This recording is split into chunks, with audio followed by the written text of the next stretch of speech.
ನಮಸ್ಕಾರ, ಚಿಟ್ಟೆ ಹೆಜ್ಜೆಗೆ ಸ್ವಾಗತ.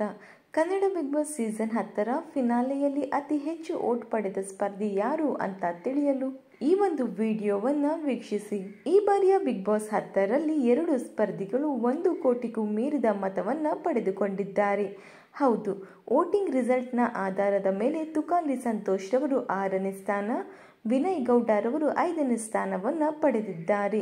ಇನ್ನು ಕಾರ್ತಿಕ್ ಮಹೇಶ್ ರವರು 4ನೇ ಸ್ಥಾನ ಹಾಗೂ ಸಂಗೀತಾ ಶೃಂಗೇರಿ ರವರು 3ನೇ ಸ್ಥಾನದಲ್ಲಿದ್ದಾರೆ. 1 ಕೋಟಿಗೂ ಅಧಿಕ ವೋಟ್ ಪಡೆದ ಸ್ಪರ್ಧಿಗಳು ಯಾರು ಅಂತ ನೋಡೋದಾದರೆ ವರ್ತೂರ್ ಸಂತೋಷ್ ಹಾಗೂ ಡ್ರೋನ್ ಪ್ರತಾಪ್. ಹೌದು, ವೋಟ್ಗಳ ಆಧಾರದ ಮೇಲೆಗೆ ವರ್ತೂರ್ ಸಂತೋಷ್ ರವರು 1ನೇ ಸ್ಥಾನದಲ್ಲಿ ಇದ್ದಾರೆ ಹಾಗೂ ಡ್ರೋನ್ ಪ್ರತಾಪ್ ರವರು 2ನೇ ಸ್ಥಾನದಲ್ಲಿದ್ದಾರೆ. ಇನ್ನು ಕಲರ್ಸ್ ಕನ್ನಡ ಯಾವುದರ ಆಧಾರದ ಮೇಲೆ ವಿನ್ನರ್ ಅನೌನ್ಸ್ ಮಾಡಲಿದ್ದಾರೆ ಅಂತ ಕಾದು ನೋಡಬೇಕಾಗಿದೆ. ಇದರ ಕುರಿತು ನಿಮ್ಮ ಅನಿಸಿಕೆಗಳನ್ನ ಕಮೆಂಟ್ ಮಾಡಿ ಹಾಗೂ ನಿಮ್ಮ ನೆಚ್ಚಿನ ಸ್ಪರ್ಧಿ ಯಾರು ಅನ್ನೋದನ್ನ ಕಮೆಂಟ್ ಮೂಲಕ ತಿಳಿಸಿ.